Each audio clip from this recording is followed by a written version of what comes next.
What is up, guys? Welcome back to Red Top Report. As I said, we are back. I just wanted to give everybody kind of a quick update before we really get into the nitty-gritty of this papal conclave that we have coming up. You knew everybody kind of a quick update. You knew we weren't going to be missing this. Let's be honest here, guys.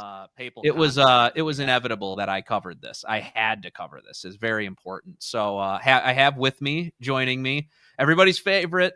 We got Charles with us. Charlie.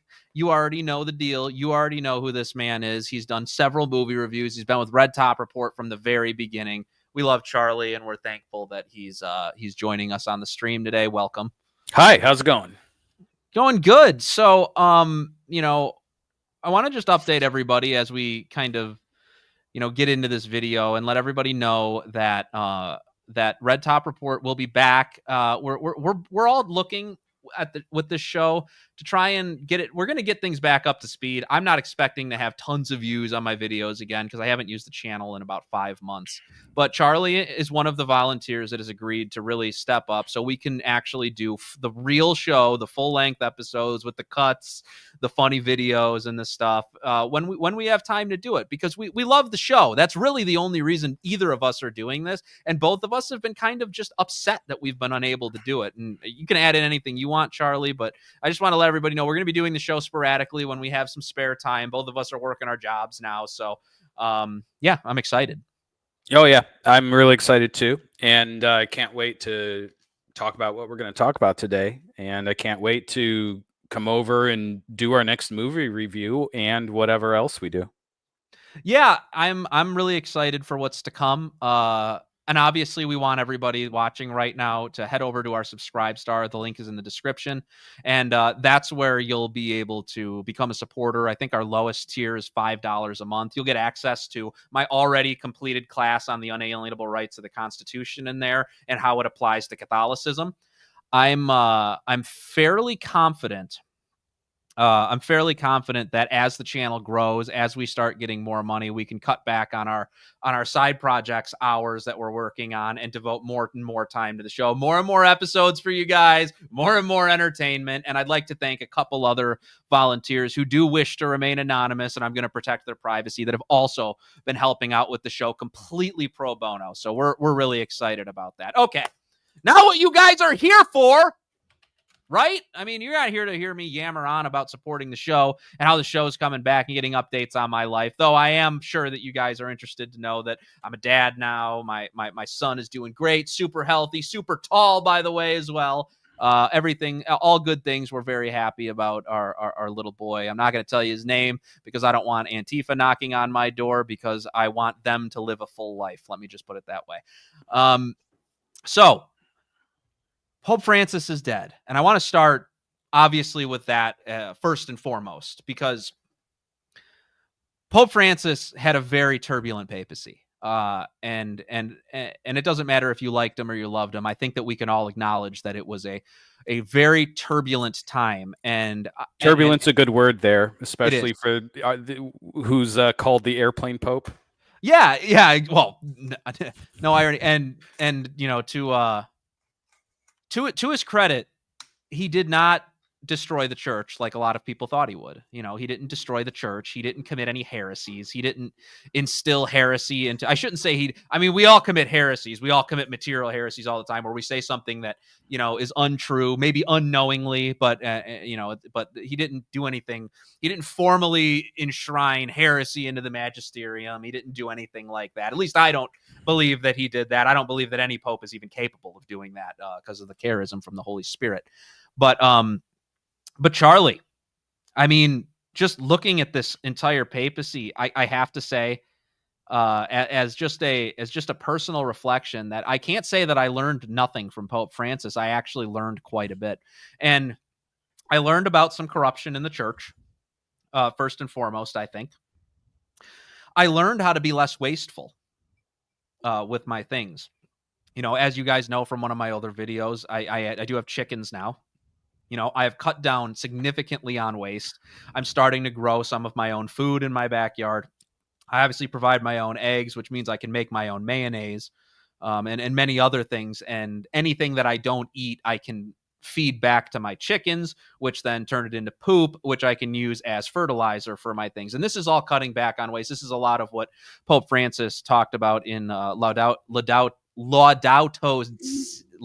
Si. I cannot say that word, and Laudate Deum. I wouldn't be able to help you So either. there were two ones, and he talked about climate change in there, and I don't agree with Pope Francis's scientific opinions on climate change. And you don't have to, guys. You're not bound to believe in the globalist explanation of climate change. The Pope's office is about teaching faith and morals, and anything the teachings that he makes on faith and morals are obviously binding, and you should follow them. His opinions on science and politics is a little bit different. That's something I've been consistent on throughout this entire time. But Charlie, if you were to analyze Pope Francis's papacy, what would you say is kind of like an in memoriam for our beloved Holy Father that we've lost? It's a really good question, because there are certainly some events and situations in my particular life that have led me in a particular direction with certain questions and things similar to what you were saying.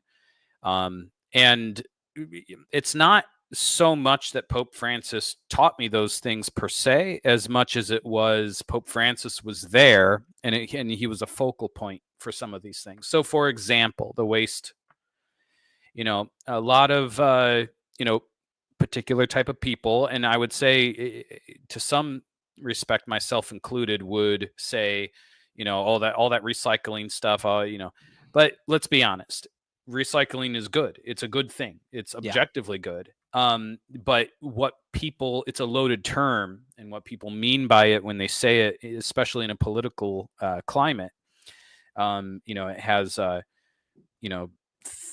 certain meaning behind it. And I think us Americans and Westerners forget that the Pope is Argentine. Argentine. I do remember that. Argentinian. That's Argentinian. Not it. Okay. No. And he comes from a different background. He comes from a different entire hemisphere. I think Argentina's in the southern hemisphere, and he's going to think a little differently. He's got a different perspective on things. When he says climate, when he says recycle, he doesn't mean it in the context of Western politics. So excuse me, Mr. Conservative traditionalist on YouTube complaining about it. That's not what he's talking about. It's like I agree, but it's a completely misplaced criticism. They called him the Pope on the periphery. And, I always thought that him being the Pope on the periphery meant that he was a Pope that, for once in the history of the church, was not a representative of European politics. And I get that. I definitely, I see where that's coming from. I'm not resistant to the idea of, the rest of the world is obviously, if they're Catholic, they should be represented too, to whatever extent they should be represented, in the church. And with Pope Francis, I was obviously I care about my family first, and you as a Catholic are called to do that. And I felt that Pope Francis was less for me than normal, but that didn't mean he wasn't. And that's what I always tell people. Like, people accuse me of being a Pope-splainer, and I've had others accuse me of being too hard on Pope Francis in the past as well. And I don't think either of those are true. I always thought that Red Top Report was very fair to him during his pontificate. And again, like we said before, it was a turbulent time. There was a lot happening. And I think that's what a lot of people are missing. We had the Pachamama thing, and we don't know. People said that was Pachamama, but I'm not even sure that it was. He was dealing with this social media and mainstream media firestorm that they were trying to make him out to be, one, a liberal that he wasn't. Yeah. And two, that was making conservatives angry because they were misrepresenting Pope Francis's sincere beliefs on top of it. So when you look at it overall like that, turbulence is the word.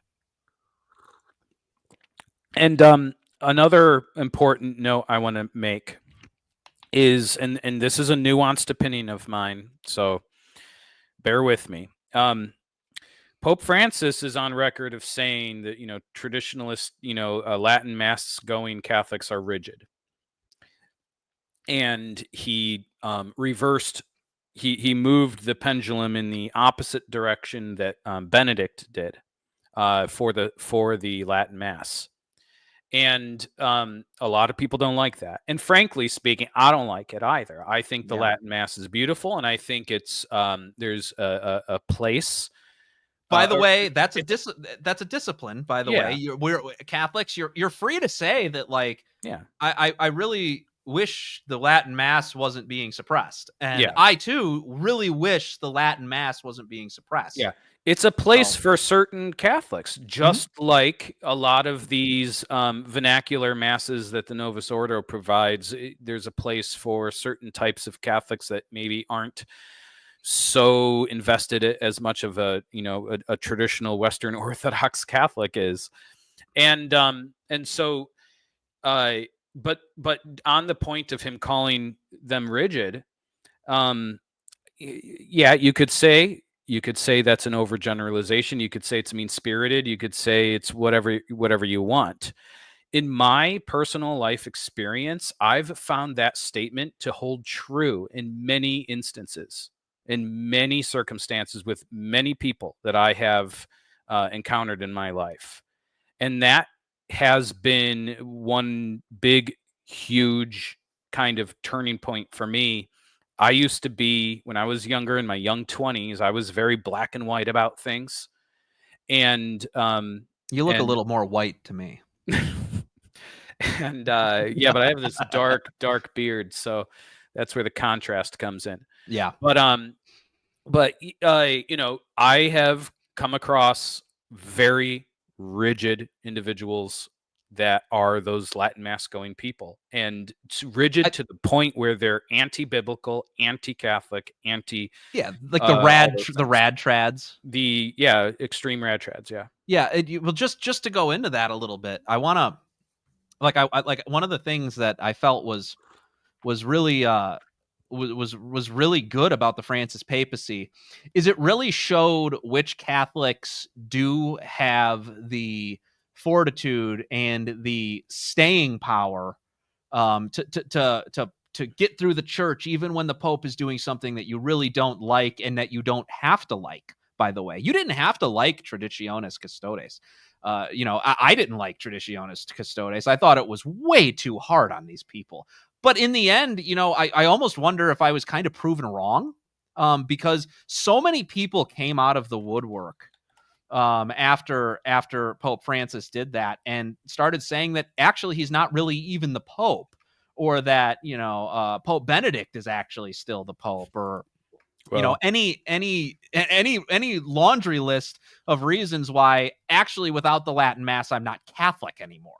And that's really when you kind of have to take a step back, a sobering look back, and say, wow, I love the Latin Mass people. I had no idea that some of them had these feelings.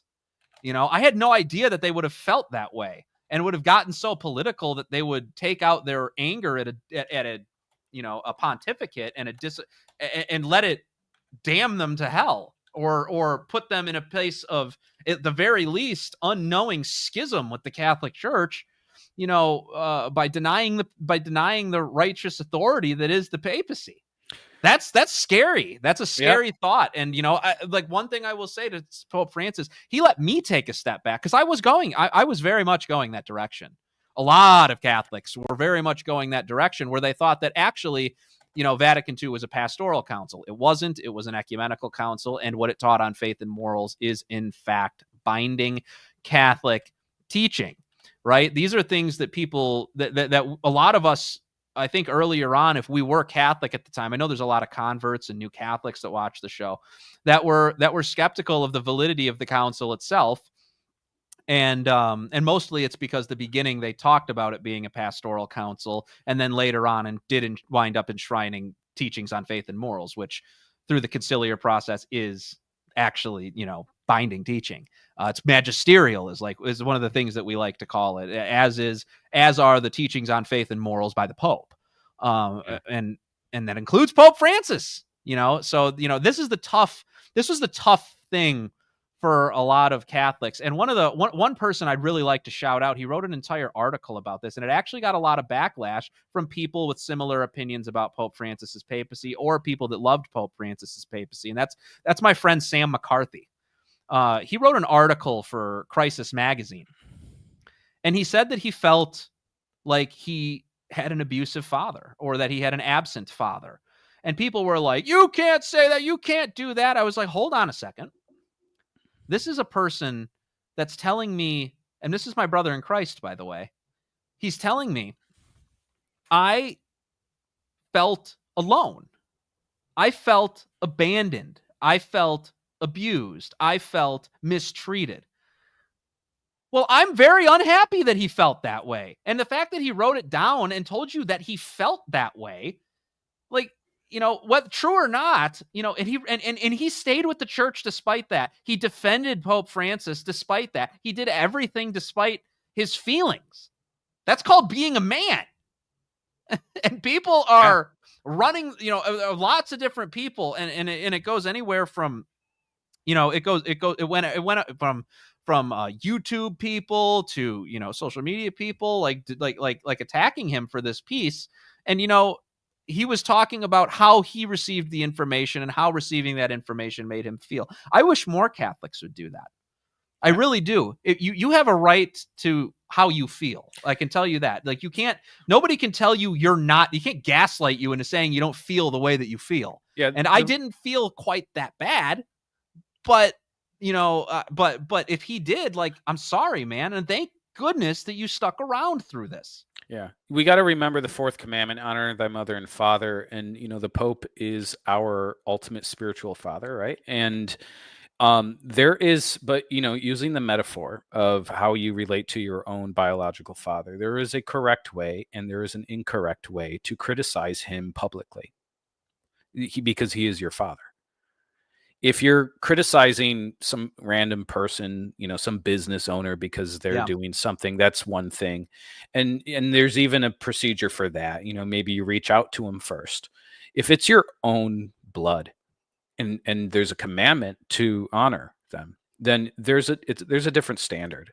And I think that standard is applicable to the Pope. I think it's applicable to a priest, and I think it's applicable to your biological or adoptive father. And it's applicable to many other types of people in your life besides fathers. Yes. And to go a little bit deeper into that, but I mean, both of us worked at Church Militant. So, I've taken this period of sedevacante, meaning the chair of St. Peter is empty. I'm a sedevacantist, by the way. Yeah, I am also a sedevacantist until, I don't know, maybe the next however many days. We'll see. Yeah. So I took this time to reflect on how I was, resistant, how I was, I stayed in the church. I never left the church. I never did anything schismatic, but I did sit by while people said things, I thought, at certain points that I should not have let be said. And I have been making my rounds all throughout Catholic Twitter, and I'm talking about SSPXers that I've talked bad about. I'm talking about bishops that I've talked bad about, and I've been going to them and I've been saying, I'm really sorry that I didn't give you the charity that you guys deserved, because I was, rambunctious 25-year-old. I'm working at this media place. The bent of the media place is to badmouth and be skeptical of the bishops at pretty much every turn, at least while it was open. And now I'm just looking back on it, and I'm like, I owe some people an apology. So, I've been taking the time, I've been doing it privately. And I think that was really in the spirit of Pope Francis's papacy, where he was looking to foster some sort of dialogue. And I want to, and in that respect, there's bad ways that I think that Pope Francis thought that he could foster dialogue, but there was many good ways. And the way that I want to do it with my fellow Catholics is like, look, man, we might not agree, and I might think that you're doing schismatic acts. I might be thinking you're doing all these things, but brother, I'm excited. I personally miss Pope Francis, but now I have to say I'm very excited. What comes next? And that kind of brings me to what I wanted to talk about in this video in sum, and that's this new papal candidate, a papabile, as they're called. Papabile, you know, get the Italian going. But he is in just something's going on, guys. And I don't really have words to describe it, and neither does anybody else. But there's this gut feeling that everybody's getting about the Latin Patriarch of Jerusalem. And the Latin Patriarch of Jerusalem, his name is Cardinal Pierbattista Pizzaballa. I love that name. Pizzaballa. Yeah, don't take a name, Cardinal Pizzaballa. Just go with that. Or Pope John. Pizzaballa John. Yeah, Papa John. We'll call him Papa John. John the 24th, Papa John. And I'll eat a pizza. Right. But there is something serious going on right now. I'm seeing people from all across the online Catholic spectrum, and specifically young people. They just have this very strange gut feeling, and this goes all across the spectrum. Like I said, it's SSPX guys, it's rad trads, it's moderates, and I think even some humanitarian progressives as well that are just infatuated with the idea that this man is going to be the next pope. And I have also happened to be one of those people. I go through these things and, I pray about them. And, I'm not really, this, Charlie, like I'm not the guy that goes up to you and says, I had a spiritual experience. It's just, I'm not that type of Catholic. I'm not the devotional, I just did this devotional and I had an experience with the Virgin. I'm not that type of Catholic. I'm a very rational guy. I have never, ever had a mystical, like a mystical experience of any profound nature. I had one at the beginning of my reversion when I was 21 years old. I'm not saying I haven't. I just nothing grand or anything like I've heard from others. And I've never had one since, and I kind of knew that I would never have one again. Yeah, and that's okay. Because it's not like I needed it then, and I don't need it anymore. Yeah, we are believers, and we love, obviously, if God gives us a physical, a visible sign, an audio sign, any sort of sign, it could even be a good smell or something like that when you need it. But I'm not that type of guy. And I have to say, I am like something in my gut is just like, it's him. It's him. It's going to be him. It's going to be him. And and by the way, I'm not campaigning for him or anything like that. I will be happy if anybody becomes the Pope, because I want a Pope. But I don't know what it is. And then I start going online and it's just more and more and more and more people are saying, yeah, I can't explain it. I want to go through a few of I back this up, guys. I want to make sure you all know, I can tell you beyond a reasonable doubt that I've done my research on this. I have no idea what's going on with this. So the first one was Kennedy Hall. And this was after, like I said, I've already been feeling this way for about 3 weeks about Cardinal Pizzaballa. And then Kennedy Hall does a video, and he says a lot of things I disagree with in this video. He's very against Vatican II. He's very against all these other things, but he's Catholic, and he's my brother in Christ regardless. And he was, he said this, and I was like, what? I was not expecting this from him because, this is a different guy than he described. But listen. And I think that Cardinal Pizzaballa is a man that might fit that bill. He's younger than the rest of them, which is good and bad. But the good thing is that he's been in the Holy Land for so long. He's been a Franciscan for so long. He's not part of the boys' club from Europe or whatever. He's just it seems like an old school Italian Catholic. And I think that's something we could all use. What is this? I would have never, expected, like, because he's listed as a moderate. None of us know really much about him. I'm going to tell you guys some stuff about him throughout the video, but like it's not like he's not very well documented. Like there's some big stories about him, but not in regards to all these like liturgy wars, these these fights going on within the Catholic circles these days. And Kennedy Hall's involved in a lot of that discussion, but he's just got a feeling that Pizzaballa kind of fits the bill of the type of guy that we're looking for. And one of the main reasons is that Cardinal Pizzaballa, he's the Latin Patriarch of Jerusalem, as we were saying before, which means he's kind of like the Cardinal Archbishop of the Jerusalem diocese. That's what the Patriarchate operates as. So he was the bishop that offered himself, his own life, in exchange for some of the child hostages taken by Hamas in Israel.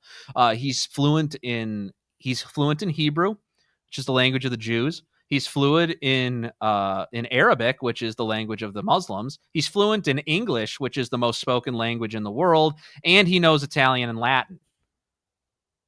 Yeah, that's quite the resume. And I think a lot of people, and maybe this is what a lot of people are seeing. They're seeing that what are we looking at right now in the world? There's this rising skepticism of Jews. I think that's well placed. There's this rising skepticism of radical Islam. These differences need to be dealt with, and I think a guy who knows the languages of their scriptures is a great place to start.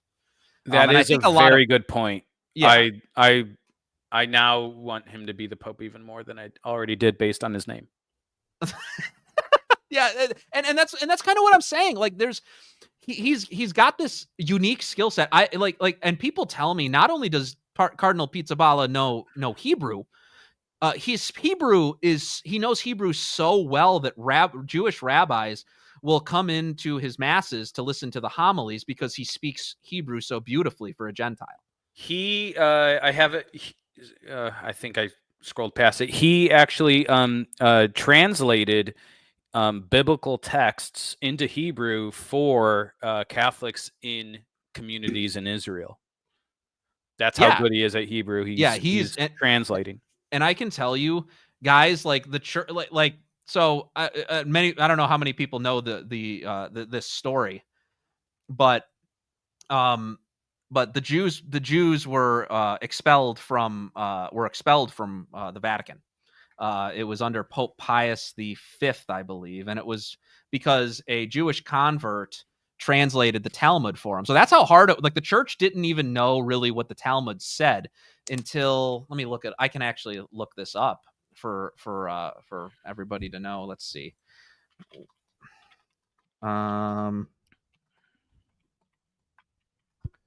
That was in 1569. So the church was around for this long, and we didn't have any. We had to have a Jewish convert who was fluent in Hebrew tell us what the Talmud actually said. And I'm not saying we didn't have translators or anything like that, but to have a pope that's familiar with these scriptures, he's not going to be able to take any sleight of hand from Muslims or Jews when they try to do this, taqiyya or the lying or any of the other perfidious tricks that both of those religions engage in when they're having a discourse with Christians who are actually bound to honesty. So, I feel like he would deal with a lot of the dialogue and divisions in these religions a lot more efficiency than other popes would. Just his lingual skills alone, I think, are evidence of that. He's also apparently an expert diplomat. Yeah, that's another thing. He's loved by Israel and he's loved by the Palestinians. There's a story I heard. Some people that knew him heard about this story. He's a no nonsense. He's a no nonsense cardinal. I don't know if you guys know this, but Jews in the Holy Land, when they see Cardinal Pizzaballa walking out wearing his cassock, will spit on him. Because get out of Israel. This is Jewish land, blah, blah, blah. We don't like you. The ultra-Orthodox Zionist Jews in Israel would spit on his cassock as he walked out. And somebody was like, well, should we tell the priests to take them off? He's like, no, we don't do that. No, we don't do that. We're not going to let them do that. We're gonna stand up to the, he's kind of a Rottweiler. He's kind of got this I don't know how to put it. He's kind of got he's kind of a tough guy. I mean, that's the best way to put it. He's kind of a tough guy. He's called out Israel while being the Latin Patriarch of Jerusalem for the horrific war crimes that Israel's committing against the Palestinians. He's called out Hamas and radical Islam. He calls this stuff out. He's even said that all religions are not equal publicly. Unlike Pope Francis, who really tried to couch that language a lot. Now, he still believed that, but he tried to couch that a lot with softer language. Cardinal Pizzaballa flat out said no. They're not all equal. So, there's a lot of the clarity that people are looking at. And these are some of the reasons that I'm seeing all these things. Oh, wait, hold on a second. Though we got S-Man 273 in here. No, I won't.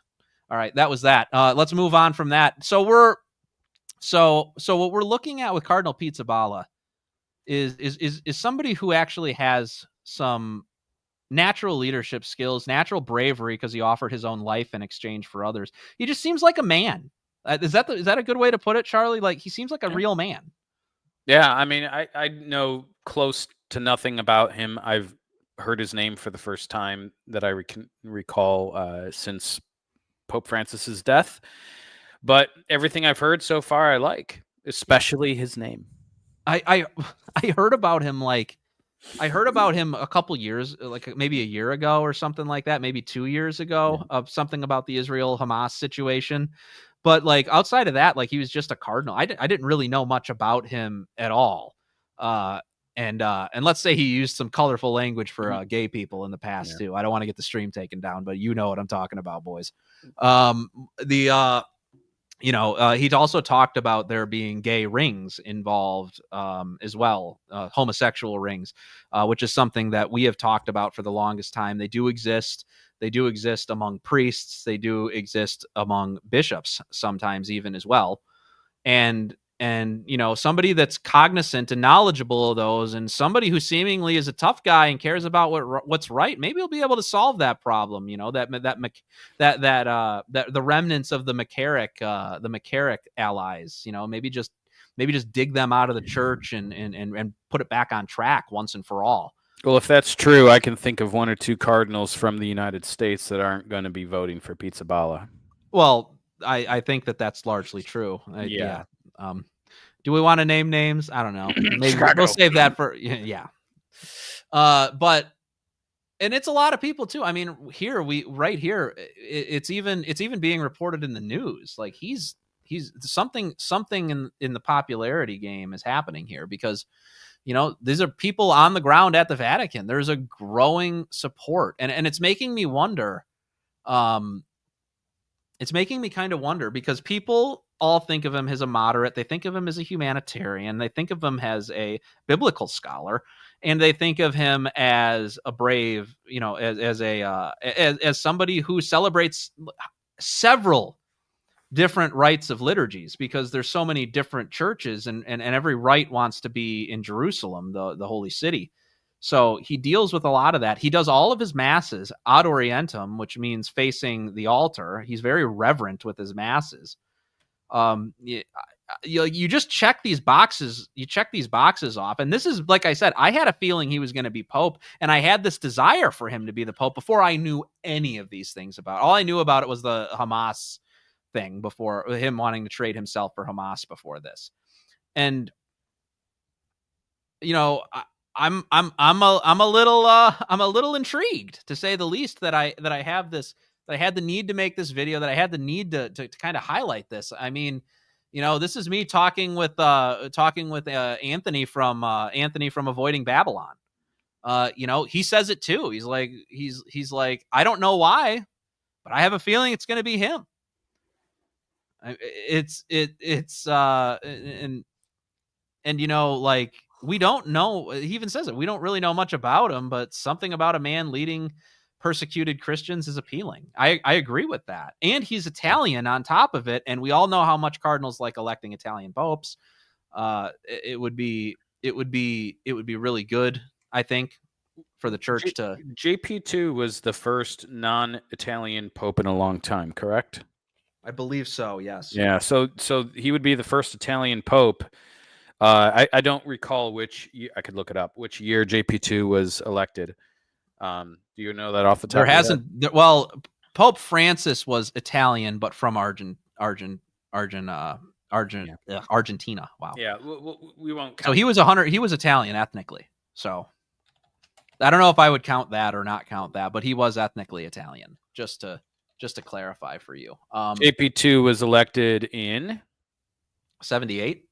Is that right? Then yeah. Okay, so I've never known if you don't count Francis, and some definitely don't count Francis as a pope. I count him as a pope. I don't know if Italian pope ? Right? So we don't really know. Some might say he's Italian. Some might say he's not Italian, and some might say that he's not even a pope. He's ethnically Italian. Yeah. So 1978 was when JP2 was elected. So that was well before I was born. And so I have not had an Italian pope in my lifetime. And this would be the first Italian pope, again, with the asterisk on Francis, since 78. Yeah. Almost 50 years. That's kind of crazy.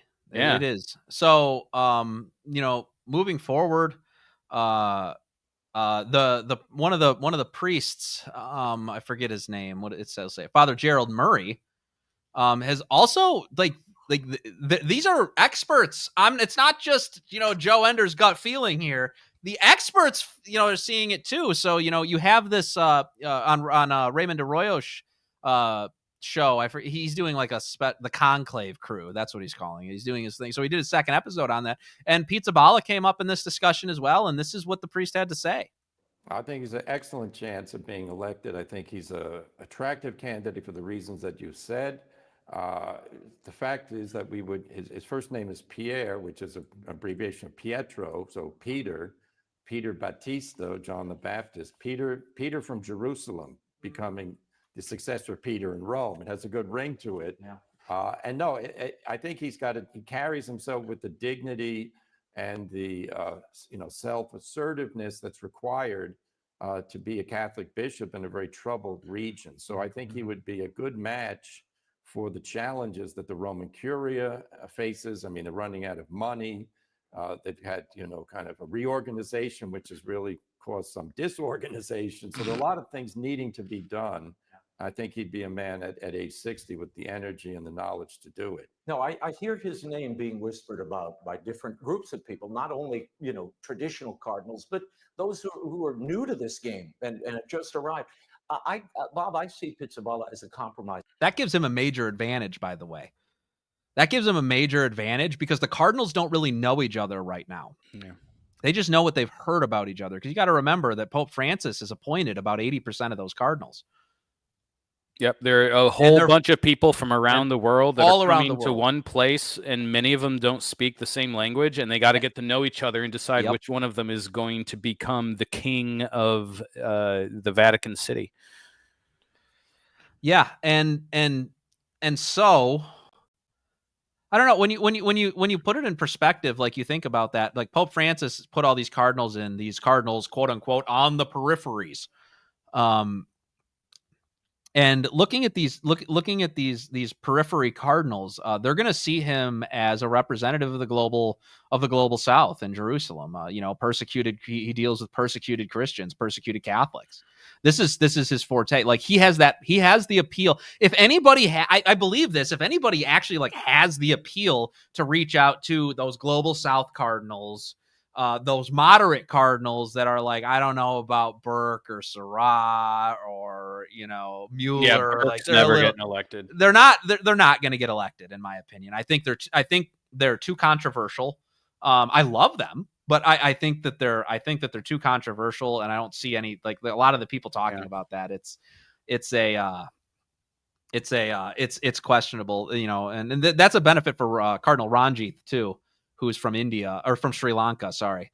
And he speaks 10 languages actually. So, wow. He would be an interesting one for the global South too. But thing is, there's no connection to Europe. Pizzaballa's got that connection to the European church, to the Roman church. You know what I mean? The Roman Catholic Church, the papacy, the Italians. In addition to having this, strong character on the global South, and then the moderates. In addition, I feel like, because they're not going to elect another progressive, and I'll actually go into why this is shortly. We're not getting Francis 2.0. A lot of trad YouTubers are going to be banging that drum. It's happening. It's coming because Francis appointed the cardinals. It was all his plan. The church is being infiltrated. I honestly, if anything, the cardinals are very frustrated with Pope Francis. And there's a few pieces of evidence for this that I have. The first one is that this is a conservative cardinal. I mean, he's pretty aggressively conservative too. His name is Cardinal Vinko don't make me pronounce that. Puljic.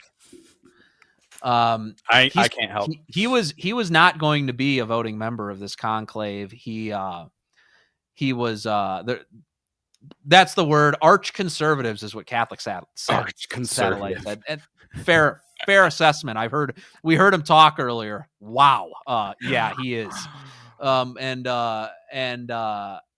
they weren't going to participate due to health concerns. Yet suddenly and magically, Cardinal Puljic will participate in the conclave after a medical certificate arrives. He's already in Rome now. This is from a while back, but he's already in Rome now. He will be at the conclave. He will be voting. What happens when somebody's not going to do something in politics and then suddenly they have this massive change of heart that brings them out? That means there's a coalition forming in there to prevent a liberal pope from coming in. That's my prediction. That's my assessment of the data that I'm given here. And there's more, guys. There's definitely more. Makes me think about last summer with the I'm not dropping out of the race. Yeah. And then we have this as well. This is translated from Italian. El Carbo is not my source. There's an article under there that I saw. It's in Italian. I just didn't want to put up an Italian article. So Conclave News, Cardinal Oscar Rodriguez of Honduras leaves Rome slamming turncoats among former Pope Francis allies. So these are people that previously supported Pope Francis, but now are not so happy. And I think that they're not happy because I do think that Pope Francis brought turbulence, as I said earlier. And turbulence doesn't mean evil. It doesn't mean bad necessarily, but he brought turbulence into a lot of these cardinals' lives. And I don't think that they're particularly happy about it. And I think that he lost a lot of moderate support that he once had, that he would have had during the last conclave. I think people are not looking for another Pope Francis.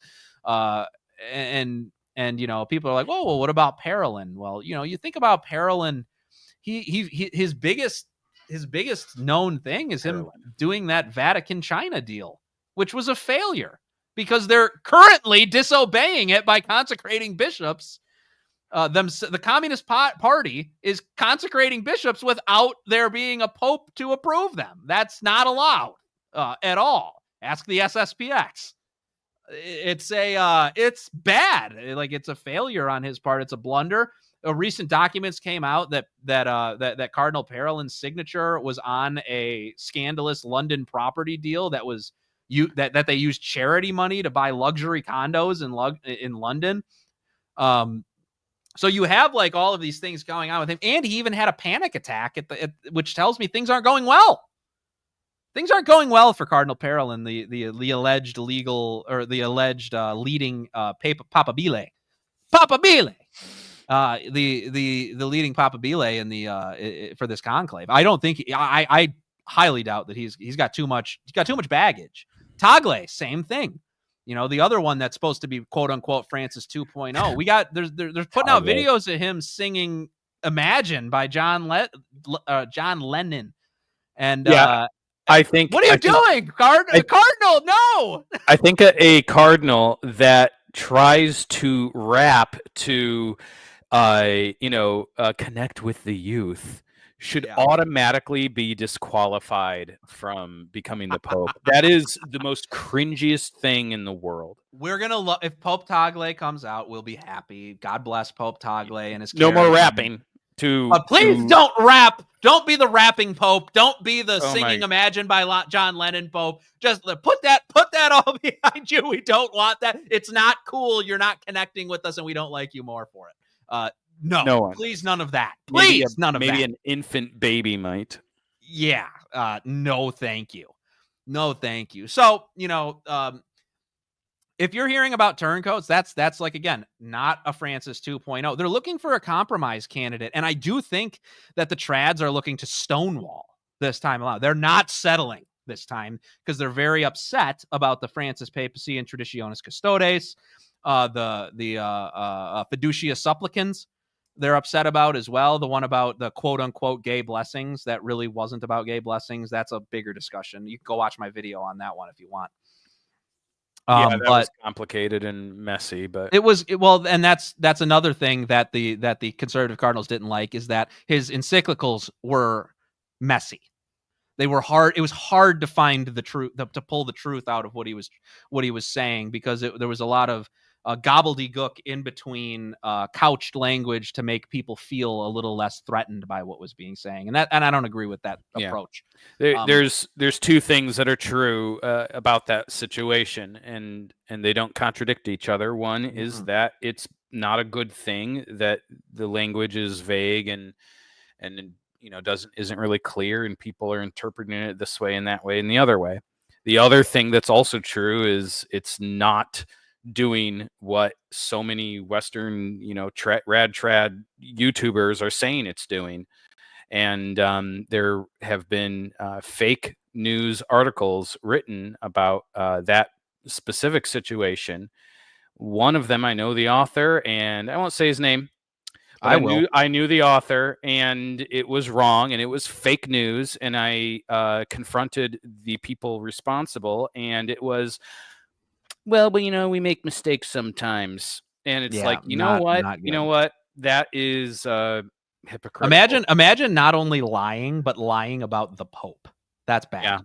Yeah. And I'm going to call out this author. You don't have to. I'm going to do it. It's Jules Gomez.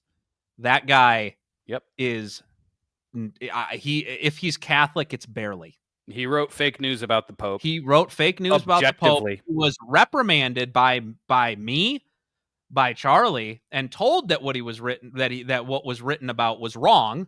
And he not only didn't argue with us about him being wrong, he just said, "Oh, well, it's complicated," and kept the calumnies up, even though he was objectively incorrect on several occasions. Yeah. He was incorrect about making transgenders godparents. He was incorrect about same-sex unions being blessed, as opposed to two individuals getting blessings as individuals, not as a couple, and viewing themselves as destitute, which is what Fiducia Supplicans says. Like there was a lot of lies. There was a lot of lies. And I wouldn't use the word, maybe I'm being uncharitable. So I'll say, well, Jules, maybe you are the most incredibly incompetent person on earth that can't even understand what a reprimand is. Can't understand that you were admitting fault on your own, whatever. There was one instance where, in one particular example, I forget the details of it, the fact at hand that was wrong, it was actually shown a month later that it was objectively wrong. Like, it was beyond a shadow of a doubt. It wasn't even interpretable. And this was the thing that I brought up. And it was like, we're talking about the Pope here. Let's get our ducks in a row before we make a claim about the Pope, and break the fourth commandment. Yeah. And that's severe. That's severe sin, guys. Like, it's, he's written false things about the Jews. He's written that the New Testament was not a conflict between Catholics and Jews, but it was what I forget. I don't know. I don't remember what he said. I don't want to go too much in it. I don't really care about him. He's not important. We're more relevant than he is at this point. So, but yeah, not somebody that you should be listening to. He's a moron. Sorry, Jules, you're a moron. But and then there's going back to Pizzaballa. Let's get positive again. It's the Cardinals. are right now, if you looked at Pope Francis's funeral, they only had 50,000 mourners. That's a tenth of the turnout for Pope John Paul II, and less than Pope Benedict had when he wasn't Pope. Wow. So, and the church has grown under Francis, by the way. That doesn't sound like a church that's like looking to elect the same type of person to lead them. And I wrote here, they want a more publicly outspoken. This signals that the Cardinals need to elect a more publicly outspoken pope. They know conservatives won't allow a Francis-esque pope. It could mean a move in a strong but moderate direction. So, they want somebody who's relevant, that really, that, and I don't mean relevant like Pope Francis was, where, the media would always talk about him because they wanted him to be a progressive hero. I'm talking about somebody relevant as in somebody that captures hearts. Pope Francis, I don't think captured hearts quite like Pope John Paul II could, quite like Pope Benedict did with a lot of people. He got a lot of negative attention from Catholics. I'm saying, not, he got a lot of positive attention from the secular media and the people. It's crazy. And, I've heard a lot of people saying that the biggest thing going against Pizzaballa becoming the Pope himself, the Pope, is his age. People actually, I totally just lost my train of thought. That's okay. That was the age of JP2, correct? What? Is 60? Yeah, it's Pizzaballa the same. at 60. Yeah, right. So Pizzaballa is 60, but that's how old Pope John Paul II was. Yeah. And you're looking, you look at all the problems. There's a divide between traditionalists, the traditional Latin Mass and the Novus Ordo crowds right now because of Traditionis Custodes. There is a divide between Judaism and Catholicism that's growing as Jews get more rambunctiously outspoken against Catholics for condemning the genocide in Gaza. There's continued separation in Islam as Islam continues killing innocent Catholics for no reason other than the fact that they're Catholic, martyring them, and that's unacceptable. Living in places that they've been in for centuries. Yeah. Oh, one of the chat makes a good point. Actually, that's true. He was actually younger than Pizzaballa. He was 58. 58. Pizzaballa is 60, so he's actually older than Pope John Paul. It's not really that unheard of. Is our point? I've heard other people say that it's because he's from a foreign land, and I'm like, what? A foreign land? What does that mean? Yeah, I don't know. It doesn't make sense. I mean, that one I don't get. Correct me if I'm wrong, but Poland. Argentina. Correct me if I'm wrong. Argentina is not only the southern hemisphere, but in addition to that, probably the furthest away from Rome that a pope is elected. Right. Across an ocean. Right. Well, it gets better, Charlie. The best one. This is the other concern that somebody brought up. I wish I had the tweet. I couldn't find it for the video, but somebody had said that, well, actually, he's too good at his job, and we can't remove him as the Latin Patriarch of Jerusalem because we don't know who could possibly replace him. And I'm like, that dude, is if he was thing. the Pope. If you work somewhere, when you work at a job and your boss comes to you and because you asked for a promotion and they're like, yeah, but you're really good at what you do, so we're not going to give you this promotion because we need to keep you where you are. That is the most horrible thing to have to deal with and contend with. It's like, I can't be promoted because I'm too good at this, that I'm like too efficient. Wouldn't it be better to he's in the Holy Land. Like every single thing, every single crisis the church is facing kind of just goes on there. It's like the place outside of the liturgy wars, which he just likes reverent liturgy because he's in the Holy Land, which is good. I think he does reverent Novus Ordos and he does traditional Latin masses, both Tridentine and reverent Novus Ordos in the Holy Land. So he even bridges that gap, right? So you see this, and I was like, so who can fix the church? Who can be responsible for some of this wonderful change that we're looking for, some of this wonderful clarity that we're looking for, and most importantly, and this is something I've wanted to talk about for a while, I don't want Cardinal Burke to be Pope. I don't want Cardinal Sarah to be Pope. I'm sorry, but I don't. I don't want any theologians to be the Pope. I want the theologians helping the Pope write his encyclicals. We've had encyclical papacies for the past 100 years and not a single bit of accountability. Church of nerds, right?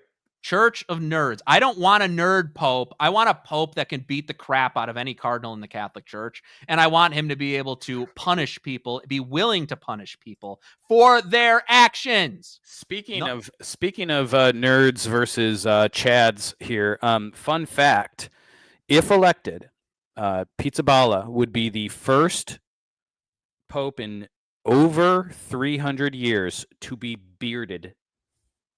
Yeah, I mean, like, dude, it's just W after W. Yeah. What can I say? It's just it's just racking up W's for him. And Cardinal Sarah, you know, he's a soft-spoken man. I'm not saying he isn't principled. I'm not saying he necessarily wouldn't be, you know, a disciplinarian if he got in. He just wouldn't be as much of one as I think Pizzaballa would. I just don't. A lot of people just look at him, and this is gonna sound bad. But a lot of people think Cardinal Sarah is tough because he's really black and he looks like he's tough. Just looking, you can't just look the part, guys. Like, he's a soft-spoken guy. He's definitely taken stands. He's definitely brave. I love Cardinal Sarah. So I don't want anybody to think that like I'm criticizing him, but he's made some political moves that I thought were a little bit silly, like the dubia to Pope Francis. That he dropped at like one of the most inopportune possible times for Pope Francis to respond to on purpose. It seemed like, at least.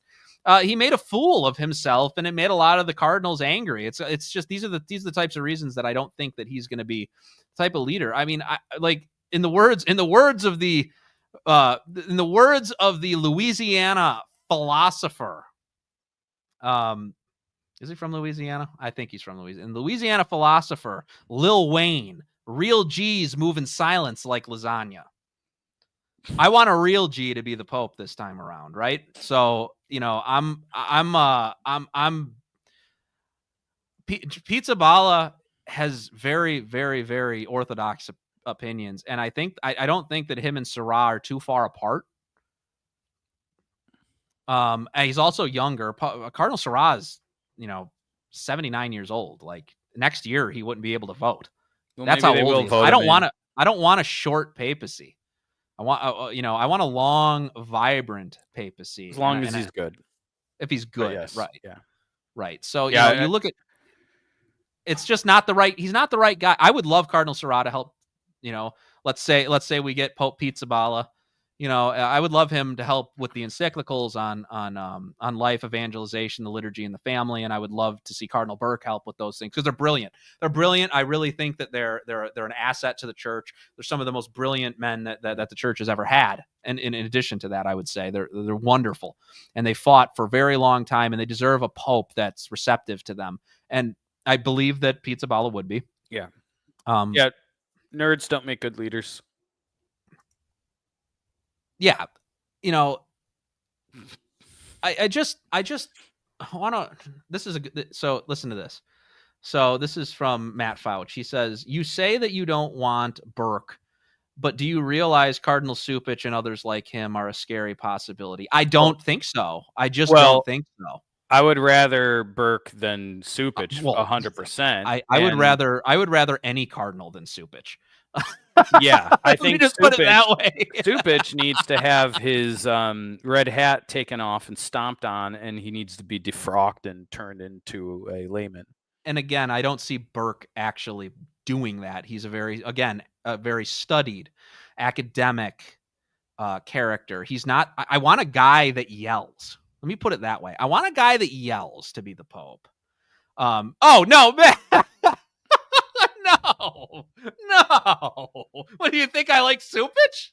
You think I like Cupich and Tobin and Nighty Night Baby? No, I don't. I'm not a fan. No, not a fan of those guys at all. We should never see, at least in our lifetimes, an American Pope. It should not happen. There should be. Let me put it this way: there should be no one with any intimate association with McCarrick anywhere near the papacy. Oh, That's yeah, my view. 100%. And even if they're good and innocent of any dubious activities like Cardinal McCarrick was involved in, I want the church should be playing it safe no matter what. No cardinal that had anything to do with Cardinal McCarrick should have any vicinity.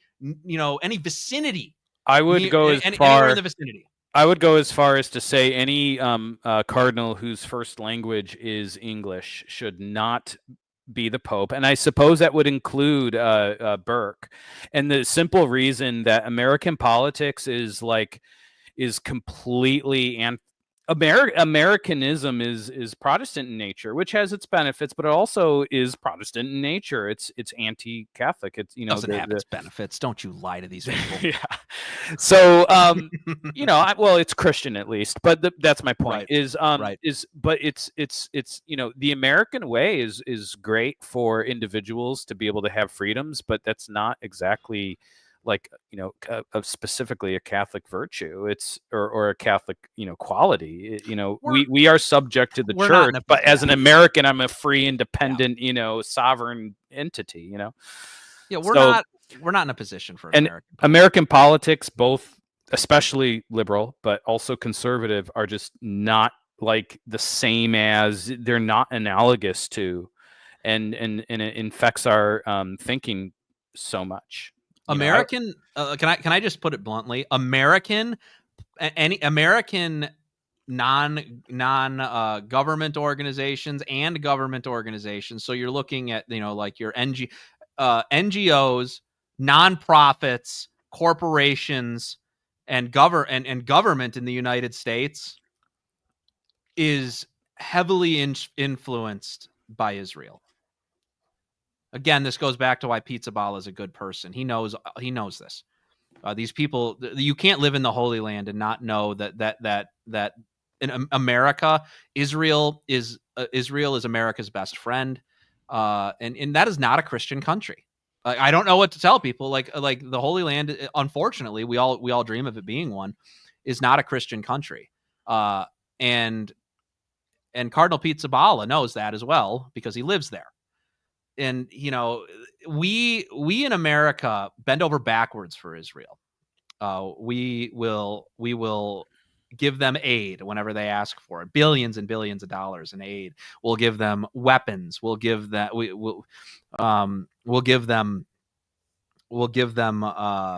loans and then cancel the loan after we give the loan to them. And it's because AIPAC buys off all of our politicians.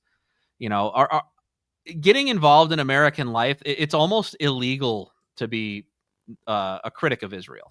If you're here as a non-resident, you'll get deported. If you boycott Israel in certain states, you could be fined. This is America. We can't have somebody in the Vatican that's that influenced by a non-Christian nation. That's my perspective on why we shouldn't even have a pope. I don't want a papacy that comes from the USCCB. I'm sorry, I don't, because the USCCB has chosen, and that's by their own volition, to comply with the American institutions, which are controlled by Israel. In my opinion, that's my opinion. E. Michael Jones agrees with me, so Dr. E. Michael Jones. Oh, what do you think I wasn't gonna say it? Charlie, did he really think I wasn't gonna say it? You underestimate Joe Enders. Dude, come on, man. You got to know my power level by now. I'm radioactive. You're over 9,000. No, yeah, and that's the thing. I'm fully convinced that will be. And by the way, most of Europe is not controlled by, is not fully, keep control by Israel or any of those things. I think a lot of the migrant stuff is promoted by Israel. They were even talking about after they take over, they get all the Palestinians and sending all the Palestinians to Europe as migrants. I'm like, what? Why? But it's ridiculous. So anyways, I don't know. I see this. It's pulsating throughout the church. A lot of people just have this gut feeling that somebody is going to be the next pope. And it's weird because I had some more tabs of some more things, but they seem to have vanished. So I don't know what happened to that. But are they here? No. So, but there's Pete. There we go. Good old picture. And look at the physiognomy, guys. Look at the I don't know, the drip. Let me just put it that way. Like, do you want? Come on, yeah. The drip. I'm not. And again, I'm not campaigning for him. I'm just telling you of a sincere feeling that I've had for a very long time. And a lot of people are not taking him seriously. But I'm making my prediction right now. I think Pizzaballa is going to come out and be the Pope, and I'll even take a guess on his name. I think he's either going to be Pope Boniface the Ninth or Pope Urban or Pope Urban. What is it? Pope Urban the Ninth? It's Pope Urban the Ninth or Pope Boniface the 10th. I'll give you. I got some betting odds right here. No betting on the Pope, guys. I know it's not. I know it's not illegal anymore. I just kind of think it's a little trashy. This is BetMGM. I guess they have. You can put in bets for almost anything in that. I guess. Yeah. And so as of May 5th, which was yesterday, BetMGM Pizzaballa is at 12.5%, and that is behind Parolin, who's at 30.8%, and also Tagle at 23.5%. But we've already went over that one. That's not going to happen. What kind of people are voting on BetMGM? I think they're just going for Tagle and Parolin. Mostly people who've it's going to be mostly people who've never been involved in a papal conclave. They don't know how they work. BetMGM, isn't that like where you go and bet in football games and stuff? Like, come on. That app, I'm guessing, are casuals. Too late for me to not bet on the Pope. No, you're right. They're mostly casual. They're going to be mostly so casual. So they're gonna. They don't know anything about a conclave. They don't know a lot of people voting on that probably don't know the odds of things. They're just going for who's popular and in the news more often. Well, John Henry Weston was saying that Prevost was a leading candidate. I was like, yeah, born in Chicago. Yeah, good. No, he's not going to be the Pope. Do you think the African bishops and Burke's contingent are going to go vote for an American progressive Pope that persecuted Bishop Strickland? Doubt. No, I don't. I just don't think so. I just don't think so on that one. But maybe what anything's possible, I suppose.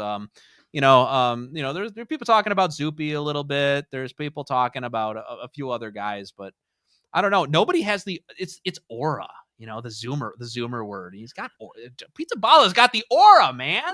He's got the cool name. He's got the drip. He's got the theological acumen. He's got the strength. He's got the power, man. It's just like, dude, he's just like I don't know. He's got Pope energy, man. There's a story about how Benedict got elected, and it has to do, I'm going to paraphrase the story a bit, and okay.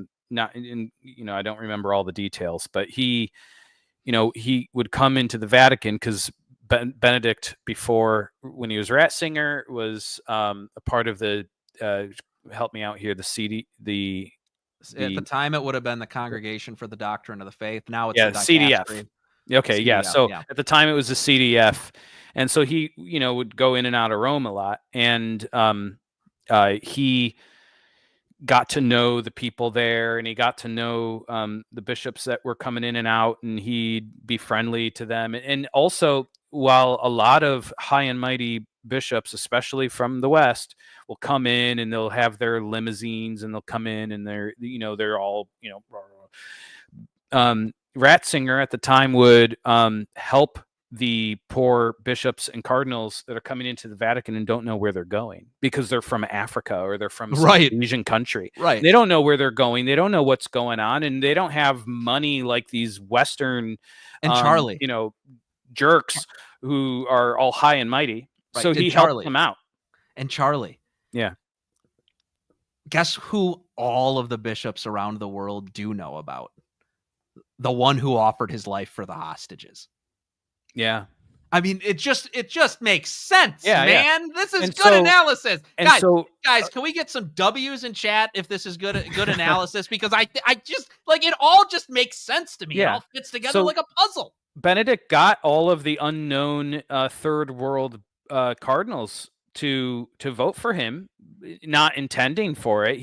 We know the story about Benedict. He wanted to go home and hang out with his brother for the last of his years when he retired, but he got voted in by all of the third world cardinals that Benedict befriended. So if Parolin is, putting up his life for the sake of the for the hostages in Gaza, or the people in Gaza that are there, then that's going to mean something to a lot of the third world cardinals that have a outsider's view into our Western drama. Yeah, and I wasn't expecting too much from this stream, but I did want to comment on this. There's a spirit about him, and I think we can wrap it up on that now. I mean, I don't have any much more to say. I obviously want everybody that's watching right now to please do me a huge favor. Head over to our Subscribe Star page. There it is. There we go. There's that Subscribe Star page. And please become a subscriber. You get access to this Unalienable Rights series that we put a lot of work into. It's a 4-part series talking about the unalienable rights in the Declaration of Independence. And I think that you guys are really find that enriching. It's $5 a month. It really is. It's starting. It's not very much to ask for. Now, I think I'm logged into this right now, so I can't really show the tiers, can I? We're getting back into the hang of things, guys. Give us some time. It's been 5 long months. So let's see. So this it? I wish it would give you the option to look at it as it was, because that would make this a lot easier to do. But whatever, you can't win them all. So please just go over to the Subscribe Star. Come on in and give us a subscription so we can keep doing the videos more, man. The more money we have coming in, the more it's going to help us out. And pray, please, guys. Also pray for the Pope. Okay. Can we please pray for a good Pope? I mean, it doesn't have to be Pizzaballa, but I just think it's going to be Pizzaballa. It's just my layman's reading of things, literally layman's reading of things, and what I've noticed over the years. So over my years dealing with Catholics, knowing a little bit about the cardinals, the state of the church, things like that. This is just what I'm predicting. I'd be happy with any holy Pope. And I really want to see. I really want to see you guys praying for him, praying for the conclave, the cardinal electors. I want you seeing praying for a good and holy Pope. And I honestly, on that note, guys, I think we're gonna wrap it up. I know, Charlie, you're excited. I'm excited. And let's say a big prayer. The conclave begins tomorrow, guys. I think the first ballot's going to be going through at like 4 a.m. Eastern time. Yeah, so we're gonna nice and early. We'll likely get gray smoke for a while, but then we're gonna see that a long conclave. Yeah, we're gonna get that white smoke eventually, and it could be a long time if there's a lot of divides and people don't want to go with the Pizzaballa Pope. Yeah, we're all very excited, and we thank our Protestant friends for joining us. We thank our Protestant brothers, separated brothers, but still our brothers, for joining us, and maybe some of our Muslim or Jewish friends that are friends of Red Top Report. Yeah. Thank you guys as well. Convert though, because we don't want you to go to hell. Our Protestant brothers and sisters get at least 2 of the sacraments, and we want you to have all 7. Yeah, get all 7, guys. Come on. What are you doing? All right, guys. Well, we'll see you guys next time. And again, thank you for joining, and we'll catch you guys again on Red Top Report. We're going to be doing some real episodes too, some funny, good, high quality stuff too. So we just wanted to do a live stream before the conclave because it's important to us. All right, guys. We'll see you next time. God bless.